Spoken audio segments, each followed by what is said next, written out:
بەگەنجی قارونی نادەم خاشاکی کوچە و کۆڵانی بەدڵۆ گریم شارم ناژین بەبێ سولەیمانی سلێمانی ئەو شارەی هەر لە دروستبوونیەوە لە 237 ساڵ پێشێستاوە بە پایتەختی دروست بوو.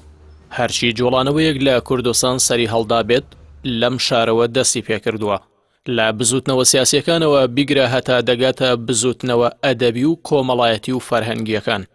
سلێمانی لە سەردەمی بابانەکان و سەردەمی شێخ مەحموودیش هەر پایتەخت بووە و شێخ مەحموودی حەفید 3 جار حکوومەتی لەم شارەدا دروست کردووە و ئینگلیزەکان بە ناچاری مامەڵەیان لەگەڵدا کردووە.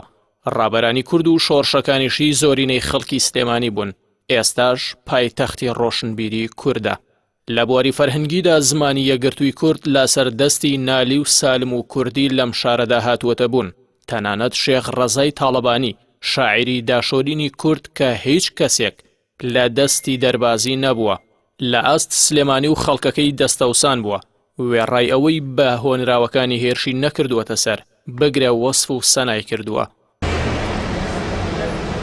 لە سەردەمی بابانەکانەوە تا ئێستاش هیچ حکوومەتێک نەیتوانیوە ئەم شارە دەستەمەوە بکات.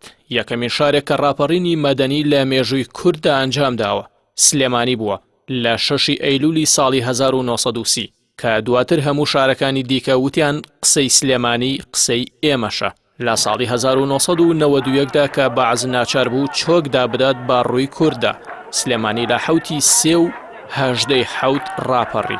تەنانەت لە مانگی دەدا بەعز ناچار بوو کوردستان بەجێ بهێڵێت. سەدام حسێنی دیکتاتۆری پێشووی عێراق ناچار بوو لە بەرامبەر یاخیبوونی سلێمانیدا بڵێت سلێمانی شارە سەختەکە. ئێستاش و لە سەردەمی دەسەڵاتی کوردیدا ئەم شارە ئامادە نەبووە چۆک بۆ زوڵم و ستەمی خۆماڵیدا بدات و هەمیشە سەرڕمی ناڕزایەتیەکانی کوردستانە. لەم پێناوەشدا هەمیشە قوربانیدار بووە. ڕۆڵەکانیشی ئەگەر بۆ ماوەیەکیش بێدەنگ بووبن بەڵام هەمیشە ڕۆحی بەرەنگاریان تێدا بوو و چاکوشێکی ئامادەن بە ڕووی ستەمدا. سەرەڕای ئەم مێژووە پڕبایەخەی سلێمانی بەڵام ئەم شارە بەهۆی بەرژەوەندی چەند کەس و حیزب و گروپێکەوە کراوەتە قوربانی و گوێ لە هاوار و سەدای برینەکانی ناگیرێت. مەلمەلانەکانی یەکێتی و پارتیش وێرانی زیاتری بۆ ئەم شارە هێناوە و زەرد پۆشەکان بەراورد بە شارەکانی دیکە جیاوازی لەگەڵ دەکەن و دەسەڵاتدارانی سلێمانیش پشکی شێریان لەو کەم تەرخەمیانەی بەرامبەر ئەم شارە دەکرێت بەردەکەوێت. بەگەنجی قارونی نادەین خەشاکی کوچە و کۆڵانی بەدڵ هۆگریم شارێک ناژین بەبێ سولەی